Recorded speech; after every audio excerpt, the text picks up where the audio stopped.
се биде сам дома на ноќта на вештерките, веројатно последната работа што би ја посакал среднокосен американец.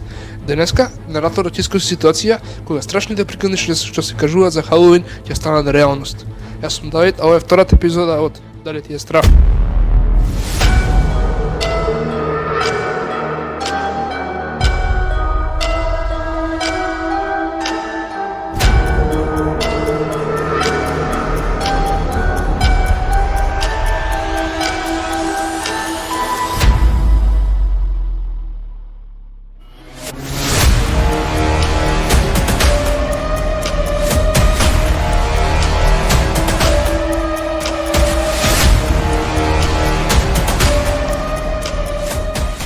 Беше ноќта на вештерките, моите родители што го заминаа со брат ми да одат на забава во средното училиште. Јас не отидов затоа што бев втора година и го поминав денот давејќи се во есеи и тестови, па затоа не бев расположен да ја поминам ноќта гледајќи деца како врскаат од луѓе со гумени маски и скелети од стиропор. Откако тие заминаа, скокнав на каучот и скролав низ хорор каналите. На крајот најдов филм кој изгледаш интересен. Ја земав портокаловата чинија со бонбони и почнав да го гледам филмот, но не можев да се фокусирам. Бев премногу загрижен за моето семејство. Ноќта на вештерките никогаш не беше мојот омилен празник. Дури коледарењето не ме интересираше, ниту кога бев дете. Поготоа со сите исчезнувања што се случуваа во градот. Ноќта на вештерките мејатата година исчезнаа 5 тинејџери и цело семејство, а 2 недели подоцна полицијата го пронајде телото на исчезнатиот тинејџер, ако може да се нарече тело, му не застасуваше главата и цревата. Од полицијата велат дека најверојатно се работи за напад од диво животно како мечка и волк, кој се симнало од планините и ги фатило на пат кон дома. Останатите тинејџери исчезнатото семејство се уште не се пронајдени до ден денес, но најблиските на исчезнатите прифатија дека ги нема и дека никогаш нема да се вратат. Додека бев заглавен во мојот циклус на мисли, старомодниот часовник на татко ми отчукна на 9 часот. Не размислувам многу за тоа, додека не сфатив дека моето семејство требаше да се врати пред неколку часа и мојот ум почна да претпоставува дека нелошото се случило. Скокнав од каучот и трчав кон мојот мобилен телефон, но пред да стигнам до него, слушнав тропање на влезната врата. Ниту едно дете не требаше да биде надвор во тоа време, па зашто некој тропаше на вратата? Да беа татко ми или мајка ми, ти има клуч од куќата, така да не требаше да чукаат. Тоа мора да беа некои невинни деца кои се фркаваа.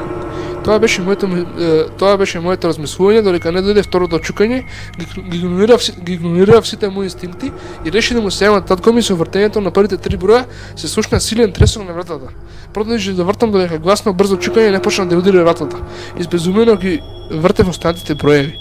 Притискам повик и од она што слушнав ми заледи крвта. Го држав телефонот од дулото, но немаше мрежа. Додека го спуштав телефонот, забележав дека удирањето престана. Се сватив да погледам кон вратата и се замрзнав. Ме гледаше од отворот на влезната врата. Беше стаклено бело око. Кога нашите погледи се сретнаа, отворот кон вратата се затвори, правејќи силен шум на звонење што декнуваше низ куќата. Потоа слушнав чекори како се оддалечуваат од вратата, во оддалечината, но се уште може да го почувствувам неговото застрашувачко присуство. Тогаш се прекина струјата на куќата. Мојата реакција беше да клекнам и да молчам. Она што веројатно беше само неколку секунди, се чувствуваше како часови во темнината на прзната куќа. Кога средив моите нерви, полека и едва и станав. Потоа ја собрав целата сила што ми преостана и реков: кој е таму? Неколку секунди по прашањето, чекори се упатија кон вратата, а тие почнаа да удираат, косат, па дури да кребат по вратата. Што и да беше, немаше да престане додека не дојде до мене, тоа беше јасно. Почнав да се враќам чекор назад, а тоа испушти силен шкрипечки вресок кој беше мешавина од ливњак и елен.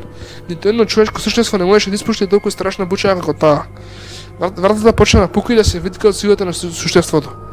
Не знам што направам, но нема време да одлучам. Вратата ги скинува шарките кои паднале на земјата, при што се слушнал силен звук од удар на дрво во плочка. Истрчав во куњата да се вооружам, грабнав нож од фиоката и се свртив да видам што беше тоа што ја скрши влезната врата. Ништо, немаше ништо таму, само скршената врата, но тоа не беше дело што ми исплаши. Она што ми исплаши беше покрај вратата. Немаше ништо, немаше светлина до куќите, дури и улицата, тоа беше само густа магла која што го пробувата мојот дом. Потоа се слушна звук над мојата глава, звук на стругање. Канчи го скинаа зидот на таванот. не требаше да го кренам погледам затоа што суштеството падна пред мене. Не беше човек, неговото месо паѓаше од коската. Рацете му беа толку долги што го допираа подот, а ужасниот мирис на мртвото животно ми го исполни носот.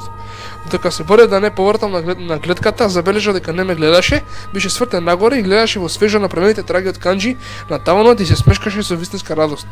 Потоа испушти звук кој се уште ја прогонува мојата душа до ден денес. Тоа беше звук на лелекање, речиси како животно, но во исто време ниту близу толку bizarно како крик на животно.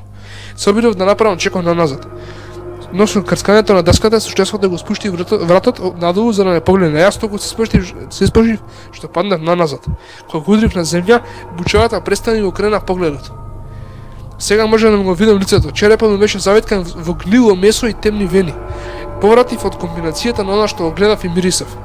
Откако малку се опоравив, се упатив кон скалите, но пред да стигнам до првата скала, суштеството со нешто како даска ми удри со задниот дел од својата скапана рака, а јас летнав кон кујната и паднав врз фиоките. Без сомнение знам дека раката ми е скршена. Погледнав десно и го видов ножот. Додека суштеството полека одеше кон мене, го грабнав ножот со мојата здрава рака. Го вперив ножот кон суштеството. Ги затворив очите, прифаќајќи ја судбината, бројќи ги последните здивови. Го слушав суштеството како го мириса воздухот. Без оглед на што и да помириса, почна да му теша лиги. Суштеството потоа погледна кон плакарот со јадења и со животински движења со двете раце суштеството ја скрши вратата од плакарот. Жителиците и грцките летнаа низ кујната, суштеството потоа извади стара кеса со пченкарни бомбони, кои никој не ги јадеше, а потоа почна да оди кон скршената влезна врата. Пред суштеството да стигне до вратата, застана, погледна во историјаните бомбони на подот и почна да се игра со неа. Потоа зема парче чоколада од мешавината, го гледаше со демонски глас кажа: "Не убава бомбона." Потоа кини се надвор од маглата. Во моментот кога суштеството се отиде, целата куќа се затресе. Се сопнав да погледам низ прозорецот и да видам дека маглата исчезна. Нозете конечно ми попуштија и паднав на подот. Додека се борев да останам буден, слушнав кршење на прозорец. Тоа беше мојот штото го доселен сосед, ги слушав неговите крици и како тој мори за живот. Потоа слушнав сечени кинење на месо заедно со крици на агонија. Потоа се онесвестив од исцрпеност и ме разбуди избезуменото викање татко ми: "Дали си добро?" Не можев добро да видам, но можев да ги забележам созите во очите на татко ми и силуетата на мајка ми и брат ми кои плачеа. Потоа се разбуди во болница. Со гипси завои на моите ребра, се уште ми звонеа вирсоците на мојот сосед во ушите. Полицијата заврши со прашањата кои ги поставија на моето семејство, тие го смета ова за грабеж кој тргнува наопаку. И јас реков дека е грабеж, затоа што никој немаше да ми верува, но јас знам што се случи таа вечер. После тоа се чинеше дека се врати во нормала, но се уште имав кошмари. Секоја недела. На крајот им кажав за таа ноќ, но тие само ми кажаа дека гледам премногу страшни филмови. Неколку недели подоцна го пронајдоа телото на мојот сосед. Беше како нечезнатиот тинејџер, но овој пат, на местото на неговите црева, имаше пченкарни бомбони. Па, дали ти е страв?